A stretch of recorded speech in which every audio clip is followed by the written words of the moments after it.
making in and of itself is a fundamental element of what it means to be human. For 13 years, Lorne Buchman was the president of one of the top art and design schools, ArtCenter College of Design. I invited him for a conversation about his book, Make to Know, From Spaces of Uncertainty to Creative Discovery. It's based on interviews he did with creators in a range of fields, and it resonated with me because his interviews are about many of the same themes in my own interviews with artists and designers, and the stories I tell in my book called Learning to See. We talk about powerful themes in creativity, like iteration, uncertainty, engaging with materials, and having an improvisational dialogue with your unfolding work. If you like this episode, I hope you'll subscribe to the podcast and like it and leave a comment so that other people like you can find the show. Now for our interview.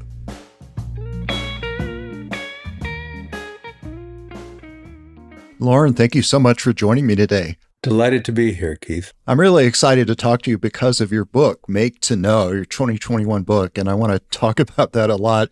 It resonated with me so much and with what I know about art and design that I just had to have you here and talk to you. But you started on the beginning of the book talking about your own personal story, dabbling with piano and guitar in elementary school, and then finding your own creative path. So tell us that story.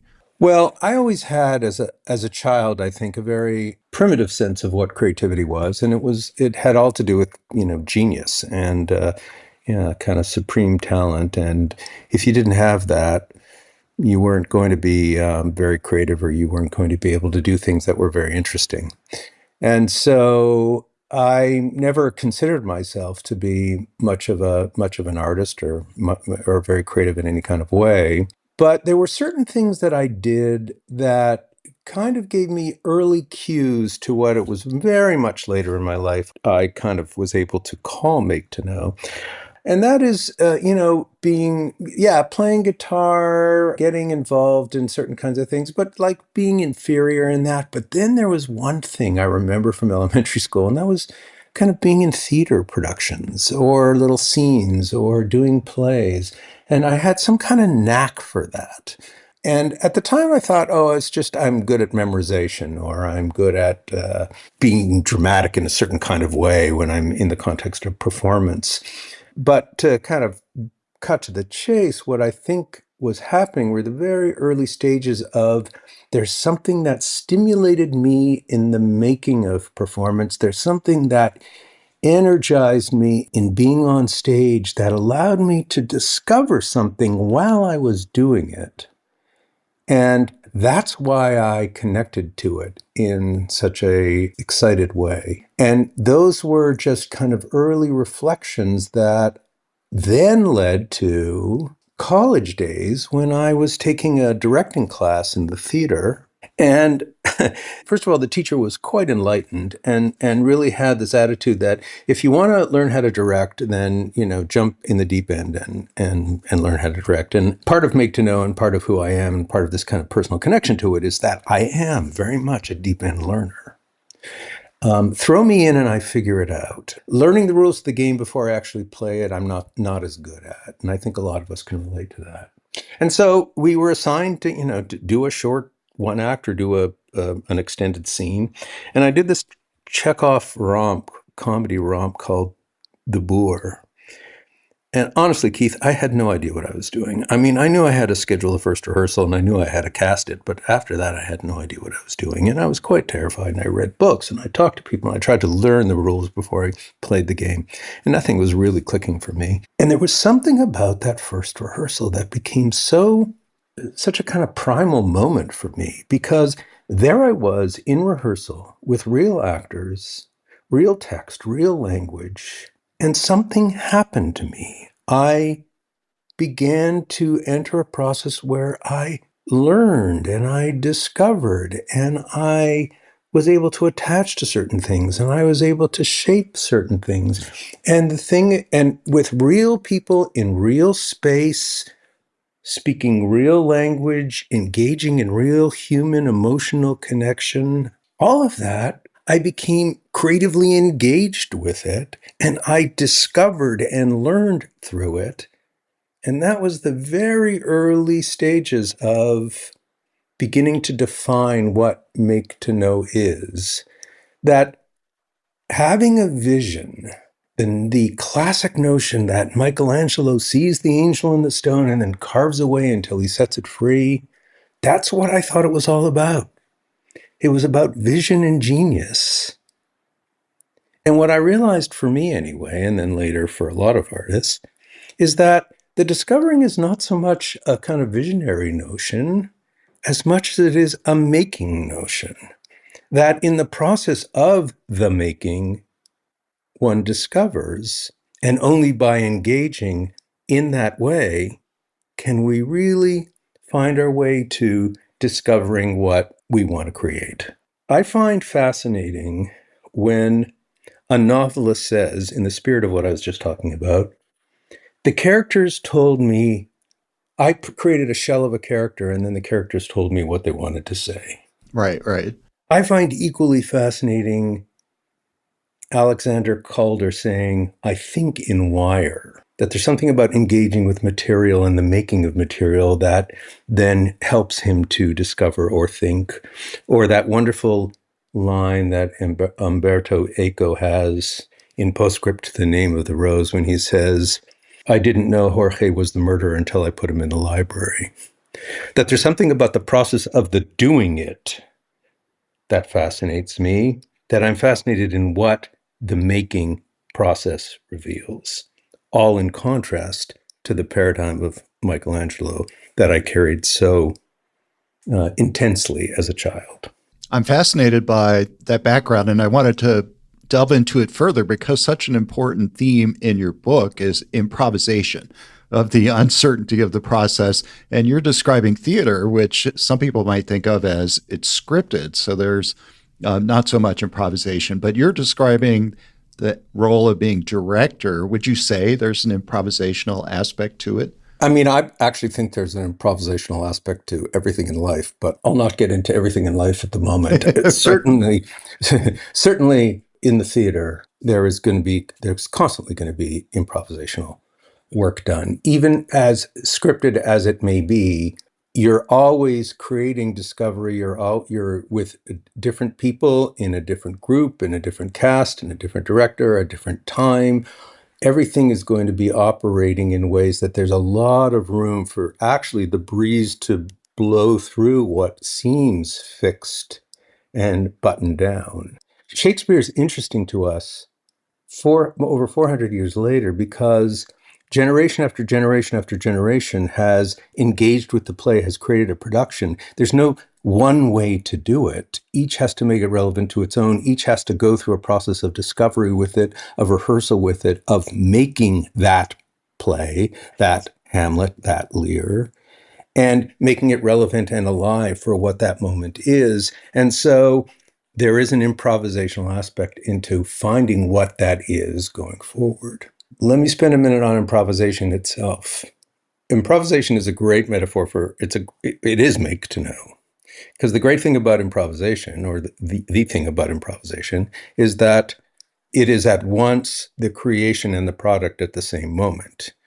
It all becomes aligned. It's kind of pure make to know. The act of the improvising is the creation of the product, and that's where it connects. So that's the great illustration of it. And then when you begin to talk to artists and designers, painters and sculptors and architects and performers and songwriters and actors, and they will always be involved in that kind of improvisational process, no matter how fixed it seems, because improvisation doesn't happen out of nowhere. Improvisation requires a frame, and it's within that frame that a kind of discovery can take place.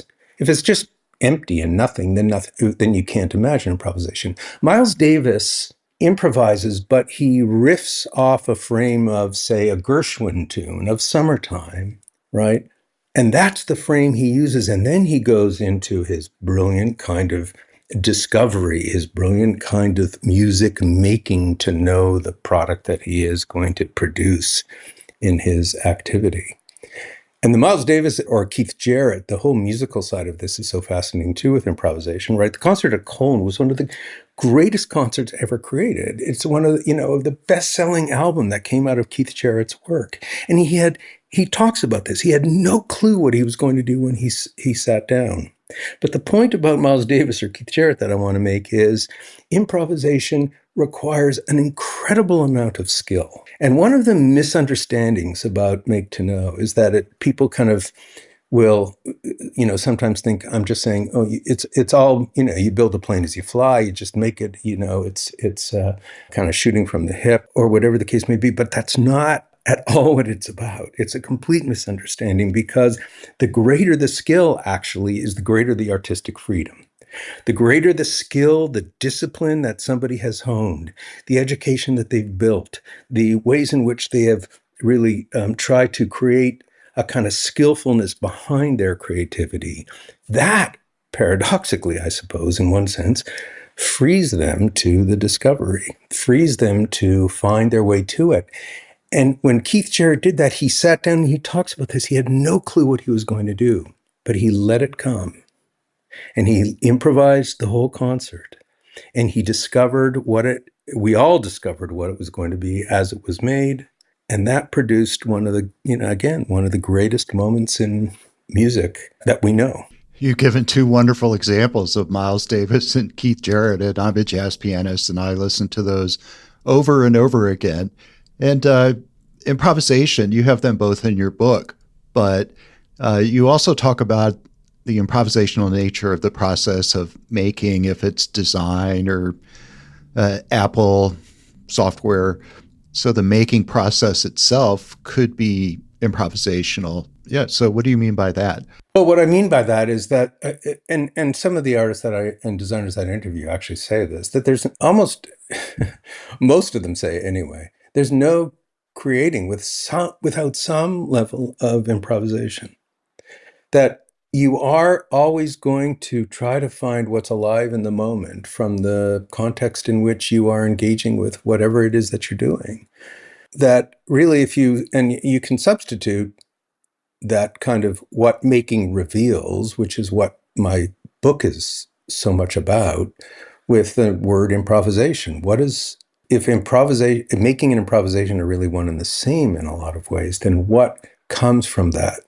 And how do you discover it? Anne Hamilton, the great artist Anne Hamilton, talks about a discipline of responsiveness, which I find incredibly beautiful.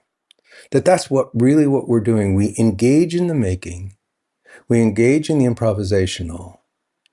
And if we're able to listen, to see, to discover while that making's going on, if we're able to be responsive, then we're going to discover depths of possibility that would otherwise be unavailable to us. You just touched on another theme that's in your book, which is dialogue, the dialogue that the creator has with the material, whatever is that you're making that's underway. And that dialogue, that's what's improvisational. Right. I mean, first of all, I don't know if you recall some of those comments by artists, but particularly designers, about how they engage in this very complex dialogue with the material, right. with other design objects, and with history and with culture, and with that there is this whole kind of conversation going on, which, in my attempt to talk about what making is, it's wonderful to think about it as dialogic. And the particular point that you raise here about materials is those artists who talk about what it means to engage with material and how there is whether or not that's paint on canvas, or if it's Anne Hamilton dealing with space, or if it's Edgar Arsenault dealing with temporal concepts, or if it's a sculpture dealing with clay, that there is this kind of conversation that artists talk about. And again, if I'm trying to find the spontaneity that's involved in making, if I'm trying to find the improvisational that's involved in making, we're trying to get at what making can reveal, then this idea of engaging, having a conversation with the material, listening to what this is what they say, right? This is what the artists have said. what is it giving back to you? When you put that pen on that piece of paper, when you put that brush on that canvas, what's coming back? And if you have that discipline of responsiveness, how are you engaging with that conversation? And what is that conversation revealing to you about what it is that is being created and can be made at that particular moment? It might be helpful, Keith, if I just stand back a little bit and say, I look at certain fundamental principles in the book about what the making process is, kind of writ large. And I try to talk about four of them, and we've talked about a couple, but the first one really has to do with the notion of engaging uncertainty. And uncertainty is a very, very difficult and sometimes destabilizing idea. Certainly, uncertainty in our lives can be that. But it's also a deeply creative space. And if we don't enter with an already determined vision and a kind of work to manifest that vision, that's the old kind of notion that I had kind of always integrated, and frankly, that my students still held when they got to Art Center, that they needed to know everything before they started making, which is a complete compromise of what their talents are and what they're able to do. And so much of their education was about learning to go into it, to discover as they made. And that was a huge motivator for me writing this book. So uncertainty becomes this kind of core principle. Improvisation, you enter uncertainty, you don't know what's going to come. You look at the blank page when you begin to write, you look at the blank canvas. All of that is that first step in trying to get into uncertainty. And people have different ways of going into it. You have a question, you have an idea, you have some kind of notion of something you want to explore. You have some of the people I talk to, is they have like something, a stomach ache. They have a physical urge to get into something. Whatever those entry points are, you are nonetheless trying to go to a place of you are entering a place of the unknown. And if you have the courage to do that, and that courage is so essential to the creative process, if you have the courage to make that step and then to begin to make within that unknown, right? So writing is a great example where you begin to simply write. You begin to engage. You begin to put those words on paper. As Tom Stern says in the book, I arrange words on a page. And in that kind of making process, discovers what his novel is going to be, what the characters are going to, how they're going to evolve, what they're going to say. There is a way to discover through the writing itself once you make that step into a place of uncertainty. So that was principle one. Engaging materials was principle two, which we talked about and you just asked about a moment ago. Third, the process of solving problems, which is something designers bring and a sensibility they bring to their making process and what that opens up. And then four is the improvisational piece. And those were and how we can think about improvisation is really helping us understand what this make to know process is all about. So those, it's probably important for your listeners to hear that those were the four major principles that I explored while I was really trying to get at and define what this making to discovery is. It's a great framework. And yes, I'm looking at your book right in front of me, and those are chapters 2, 3, 4, and 5. And we touched on two of them. But yeah, let's go back then to the first of the four, which is Entering Uncertainty is the title of that chapter, where you say the final work isn't something you could have envisioned at the start. But you just said you need to start with an inkling or an intuition, but it's not like having a big vision at the beginning. Is that right? That's exactly right. And in fact, maybe having the big vision can, in certain ways, limit possibility instead of open possibility. I think working to manifest an already existing vision is certainly the way some people work. But again, the artists and designers that I spoke to, and certainly my own personal experience, there's also something really beautiful about leaving it wide open and discovering as you make. The discovery also happens on a very personal level too. I mean, I love Joan, the writer Joan Didion talks a lot about this as well, that she, and I think the quote, well, I'm going to paraphrase it a bit, but She basically says, I would have no reason to write if I could access my thoughts in any other way. In other words, she's feeling, say, in the case of the book she wrote on grief, for example, she's feeling a certain kind of way, or she has a certain kind of inkling, a notion, and she goes in and she begins to write about it. And it's in the process of writing about it that she discovers what her grief is about and how she's processing it and what it means to her and how she's going to get through it. And there's a way of kind of learning about the self, a discovery about the self that happens, not just about the thing that's being made, but about the self and the process of doing it. The other thing I would say about uncertainty, too, is that different people have sort of different levels of going into it, and different disciplines require different levels of going into it. You know, when we were talking about the like doing a play and it's scripted, and I said, yet there's still a lot of room for the discovery and the making that goes on of necessity to bring the production alive. It's similar with this whole notion of uncertainty. Some people make outlines for what they want to do, or they create certain kinds of very specific conditions that they want to work under. And that is all part of the process, meaning you don't have to just kind of go into this kind of vast ocean. You sometimes, and with certain kind of sensibilities and certain kind of artists, you want to kind of make sure that you create the constraints that make the discovery possible.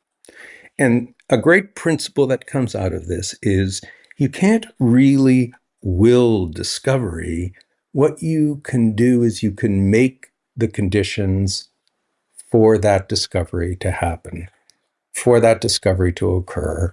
And to do that, you often need to enter into these places of the unknown, even with the kind of guardrails that you build. No matter, again, it's a temperamental thing. It's something to do with the particular discipline you're in or the medium you're working in, that you do need to create these constraints. But within them, there's always, again, that image of the breeze blowing through and the discovery that can happen within the constraints you create. You're listening to The Science of Creativity, a podcast about art, design, and invention.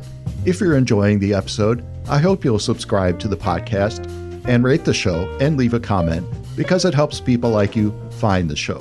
You can find The Science of Creativity on all podcast platforms.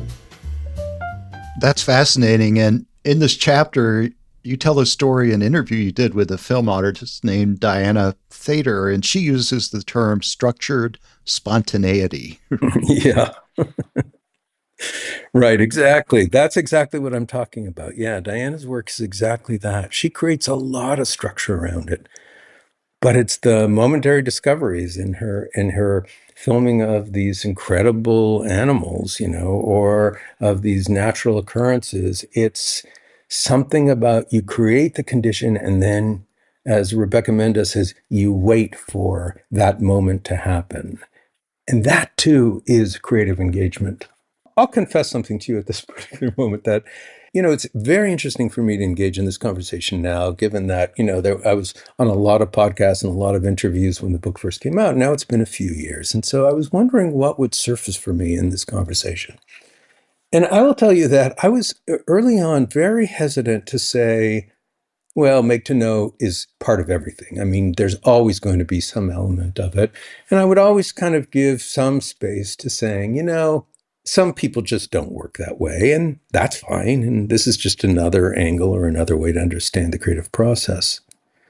But I think I'm getting a little bolder now, hopefully not dogmatic, in saying that there's always going to be some element of it, always, that no matter how pinned down you think you are and what you are creating, at some point there's going to be a flash, a discovery, a revelation that is a product of making.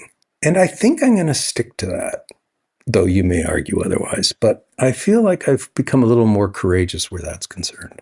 Oh, I completely agree. Like you said at the beginning, that everything is improvisational, or at least when it comes to human action or creative agency, that it's improvisational. A lot of the artists and designers I interviewed also talked about a dialogue with materials and having the process inform you of what it's going to be. And as I was reading my notes far into the process, it seemed to me to be a story of personal transformation. It really was a life path, more powerful than just, I don't know, just more powerful than making the object, but really it's a way of approaching life. Mm-hmm. Mm-hmm. And that last chapter of the book, called Implications for How We Live, is really all about that, about Right, right. how life itself is, I think, a kind of make to know process. And that wonderful quote from Jonathan Sachs at the beginning, which, if you don't mind, I could read, which kind of Oh, sums up absolutely. Yeah. what I'm talking about. And he writes, the only way to understand leadership is to lead. The only way to understand marriage is to get married. The only way to understand whether a certain career path is right for you is to actually try it for an extended period. Those who hover on the edge of a commitment, reluctant to make a decision until all the facts are in, will eventually find that life has passed them by. The only way to understand a way of life is to take the risk of living it. And it seems to me that sums up beautifully what make to know is in our lives. And then I go on to talk about it and its significance for education and for leadership and for business enterprises. And it's just everywhere, really. And it becomes a kind of way of life, or way of thinking about how to engage in life. It's interesting, and it makes me think of educating students. I know you were president of ArtCenter College of Design for 13 years. And do you think this is part of what you do in art school, in the studio class? Do you teach students to engage in this type of process? Well, yeah, that's the, there are a couple of things that I say that really kind of motivated me to write this book. And one was what I already referenced, that I found that the students at Art Center, many of them, and these are supremely talented artists and designers, they often felt that what they needed was something much more pinned down, or they needed the vision, or they needed to have everything figured out before they engaged, and didn't give the making process its due.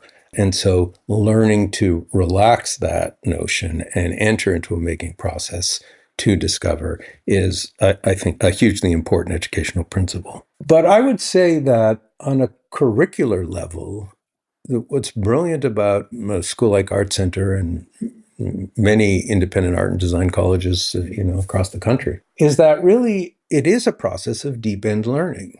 It's not like, certainly I can speak for Art Center, certainly. It's not like you learn all the rules of how to do something and then you start making, then you start painting, or then you start designing a product, or then you start your illustration, or whatever it might be. You are given an assignment, do this, jump in. The whole educational philosophy of a school like Art Center is getting thrown in and figuring out and learning that rich life of discovery as you go through it.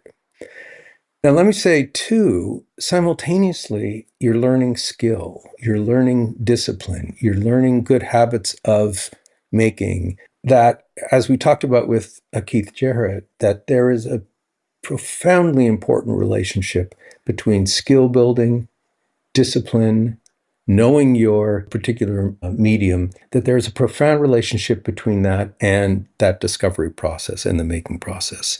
And really, the greater the skill, the greater the artistic freedom. And so simultaneously with this kind of deep end learning that we create for our students, we are also creating a deep curriculum of skill building and of knowledge that can help that reach for that learning that is, and that discovery that's so rich. Again, the creative process, I think, is one which is interesting. It's made up of, at one point, the scaffolding of education and skill and practice and knowledge and ethics and all of who you are and life experience. That is a kind of scaffolding that one stands on as one reaches into places of uncertainty. And in a way, the greater that scaffolding, the more strongly it is built, the more one can have the courage to reach into those places of the unknown to make the discovery. And that's another way of thinking about that kind of relationship. Right, whether it's the structure of the song Summertime for a Miles Davis solo, or whether it's structured spontaneity or improvisational theater.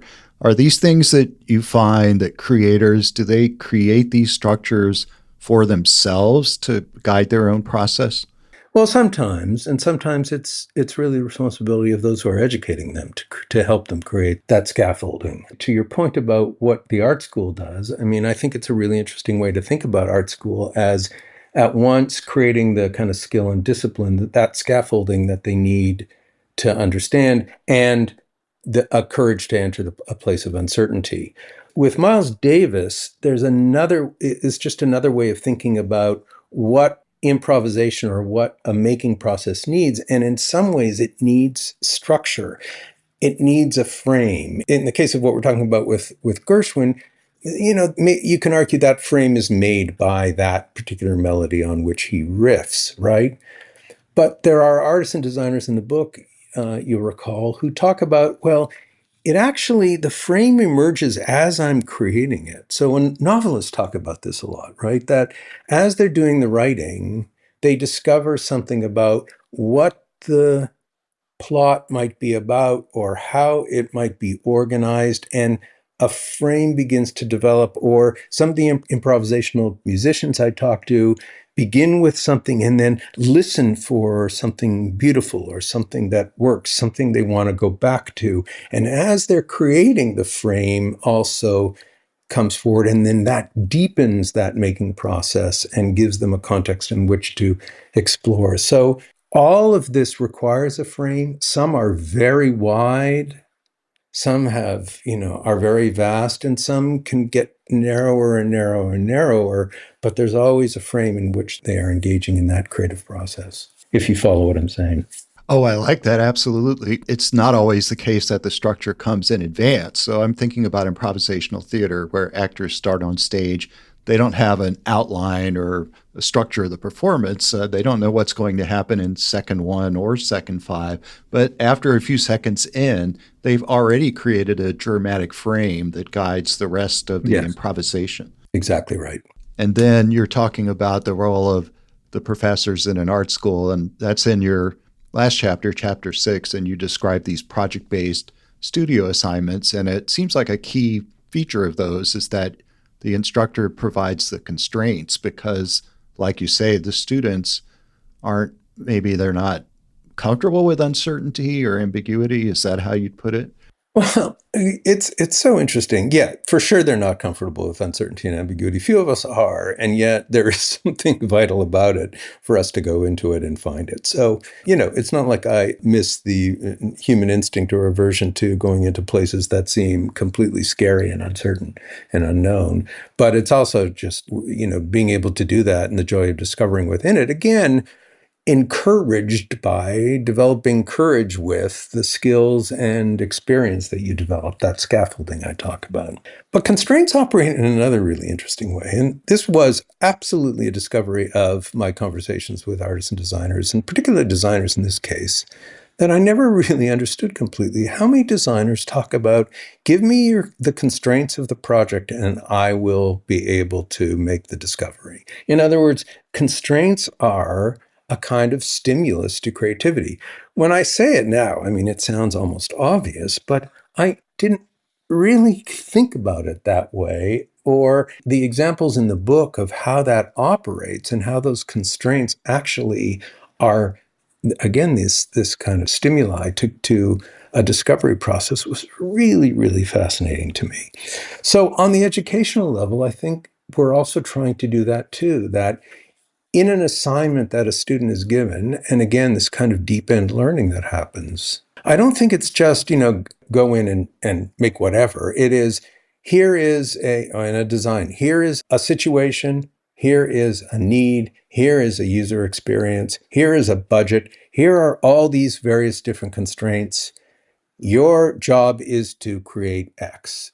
Your job is to design this for this particular company or for this particular need. And it's only within creating that constraints, or what we talked about earlier as that frame, that students can get into it. And so these being aware of make to know in the way we've been talking about it, being aware of that creative process in the way we've been talking about it, has these serious ramifications for how we educate our students, how we educate creative people. And then, of course, you can extrapolate that to something like, K-12 education and the kind of design-based learning that I talk about there, where, students are learning who are in elementary school, who are given projects to do in that kind of way, where they're at once learning skill, they're working within a set of constraints in a certain kind of frame, and they're being encouraged to really confront the unknown and the uncertain to be able to learn and discover something. What a brilliant way of educating kids. And when you read about what some people are doing with this, it's astonishing, I think, and makes so much sense about how we educate our children. And this last chapter on implications for how we live, that's why I talk about education that way, that we can really begin to think about how important it is to encourage learning by understanding what this is all about. I should probably say at this point, Keith, that so much of my or another level of motivation for writing this book was taking away the concept of genius, taking away the concept that it's only for the sort of elect few to be creative, and to say, no, I'm actually interested in seeing creativity all around. I'm actually interested in democratizing creativity. I'm actually interested in celebrating the human capacity to make as an essential part of what it is to live. ArtCenter is just a legendary institution for art and design at BFA and MFA level.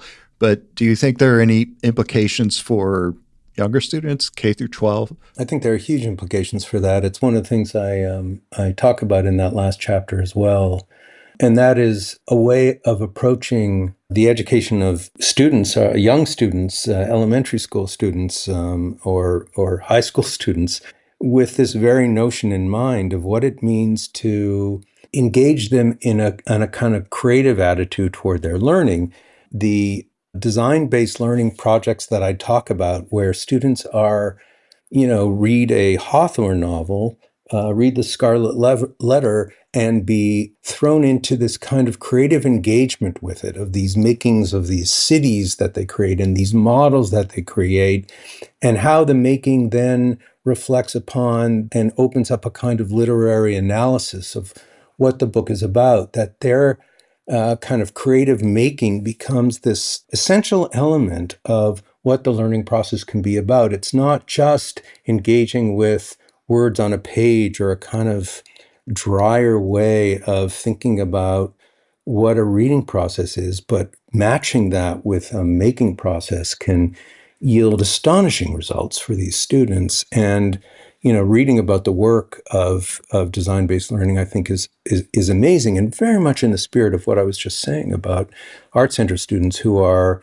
thrown in the deep end even as they learn the skill and even as they build constraints and frames. And I think what I want to say about that, and the insight for me on all of that, is, in addition to some of the motivations for writing this book that I've already talked about, one of the motivations was to understand that creativity isn't, in fact, limited, as I thought once in my life, to genius or to this very narrow band, this elect group who can create art and design, who can create great things, creative things, but that I have a very clear sense that you can begin to democratize creativity by understanding that making in and of itself is a fundamental element of what it means to be human.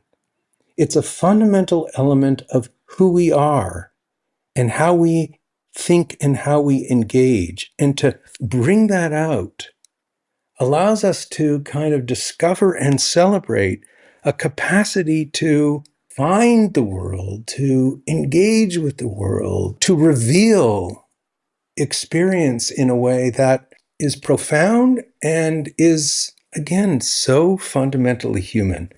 We are makers as a species, And the more we think about that and the more we understand that, I think the more it is to our benefit and to our sense of meaning, really. Right. It is more powerful even than art and design. I know in the book you talk about John Dewey, education theorist, and constructivism and themes like this, that it seems like that's what you're talking about at Art Center, but also in any kind of effective education. Yes, and Dewey's theories are obviously very relevant to what I'm talking about, but it's one piece of a whole spectrum of things that I'm interested in, that in the way Dewey talks about it. I think your book is just going to, what do we say, evergreen in the publishing industry. You said you did some interviews right after it was published in 2021, but the book is not at all dated. This book is going to be read for decades to come. And I was thinking, you have a successful book. Sometimes, a lot of times, publishers want you to do another one. So what are you working on right now? What do you think will be your next step?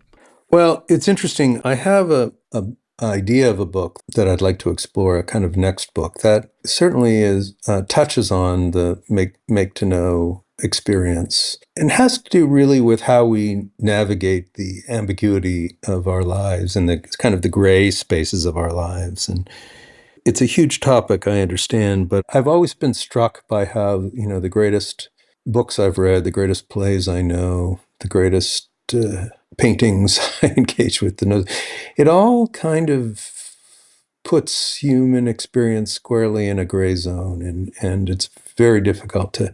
We want things to be black and white, but in our experience, they rarely are. And I kind of wanted to write a series of essays on how certain key works of literature, works of art really kind of speak to that.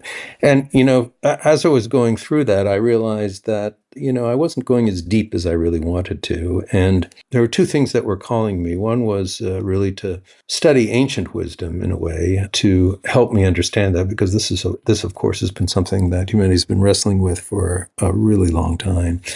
And also to deepen my own kind of spiritual life. And with those two motivating principles, I decided I was going to put the book aside for a while. And I did a funny thing here in retirement, and I entered rabbinical school as a way to try to realize some of that, to study ancient wisdom of the tradition on the one hand, and to deepen my own personal spiritual life on it.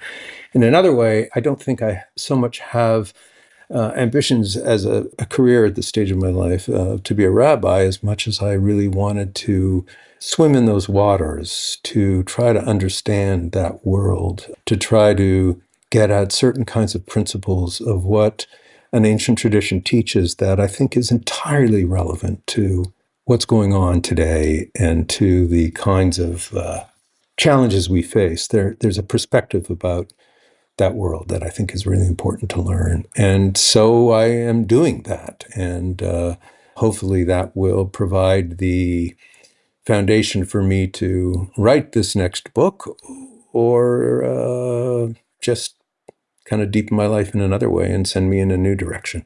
It's interesting that toward the beginning of our interview, you talked about Rabbi Lord Jonathan Sacks, and you quoted from an epigraph you have in your book, "The only way to understand leadership is to lead." And this book was published in 2021. So you already knew some things about rabbis, I guess I could say, right? Yeah, well, he's a pretty, to all your listeners, I would encourage them to pick up any of his books, no matter what your religion, no matter what your background. We lost him, sadly, a few years ago, but he is one of the great voices of certainly the last several decades. A brilliant, insightful man. And again, it doesn't really matter what background you come with it. This is a very profound and insightful human being that I would encourage your listeners to read if they have the inclination to do so. Thank you. And that's one of the themes of our interview, has been that this make to know process, making is it's a way of approaching life. It's a life path. It's life transformation. It's an ongoing dialogue. Absolutely, and yeah, it's been an exciting journey for me to go through it, for sure. I like to end the interviews by asking our guests if you have any advice for our listeners, something practical, some exercise or a mindset, something they could do in the next week that might enhance their creativity. I guess to follow on with what I've been talking about in this conversation, Keith, I would say try to create some kind of experience or adventure where you take a step into something unknown and discover what may happen in that space. If you have an inclination to write, sit down and just begin writing. No particular vision, no particular purpose, no particular outcome in mind. Just begin the writing and see what you discover. Partly what you discover, certainly about yourself in the spirit of what we talked about with Joan Didion, but also what you discover in terms of what else might be taking shape. Begin to think about that discipline of responsiveness and what comes through that making. And if words aren't your thing, do it with some paint on a canvas or ink on a piece of paper, or do it with your hands in clay, or do it with a song, with a performance, with an unusual chord that stimulates you to play something else. Whatever it is for you, whatever the particular medium might be, go through that exercise of entering into a place of the unknown and seeing what you learn from being in that space. And begin that rich process of what one can learn, what can be revealed through the process of making. Thank you. That's wonderful. And thank you so much for being on the show today. And before I go, it just strikes me that I should say one other thing. Sometimes just pay attention to your dreams, because your dreams can tell you a lot too. And just a quick word that there is, in the book, there is this study on MRI studies on REM sleep, that when they did the fMRI studies on what happens to the brain while it's improvising, it matches what goes on when we're in a dream world. So if you begin to think about your dreams too as a kind of making process itself that reveals, that becomes a really interesting creative idea too. And so I'll leave you with that, because that kind of is a fascinating way to think about what I was saying earlier, and that is we are a species that makes. Whether we're making symphonies or we're making dreams, it's all really of a similar kind of process. Thank you so much. Okay, Keith, thank you very much. Appreciate your interest.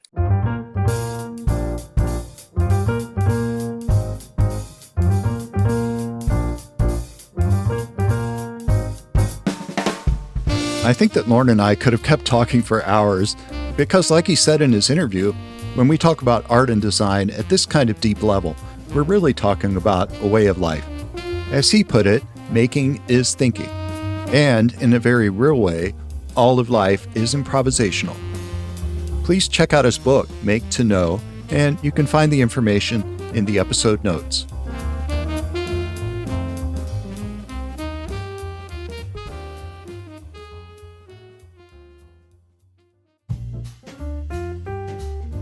Thank you for listening to The Science of Creativity.